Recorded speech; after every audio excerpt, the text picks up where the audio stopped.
теми кои што ќе бидат опфатени се дигиталната трансформација, односно дигитализацијата, вештачката интелигенција, апликациите, имплементацијата, соработката билатерална, потоа енергетиката, се разбира, инфраструктурата која што ние градиме и во која што силно инвестираме, потоа тука одбрамбената индустрија, на соработката во делот на одбрамбената индустрија, тоа се неколку области во кои што очекуваме да се постигне голем напредок.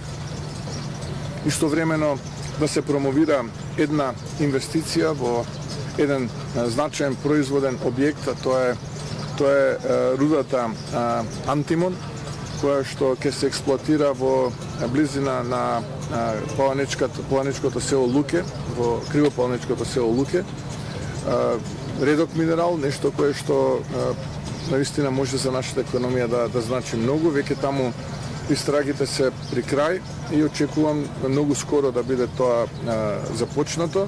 Ќе се извезува во Соединените Американски држави. Од инвеститорите ја добив информацијата дека топлоницата би се градела во Оклахома во Соединените Американски држави, така што еден заокружен циклус и нешто кое што е многу важно за Македонија како држава и за нас како граѓани. Така што очекувам плоден ден и една заедничка завршна изјава која што ќе го опфати се тоа за кое што зборував сега.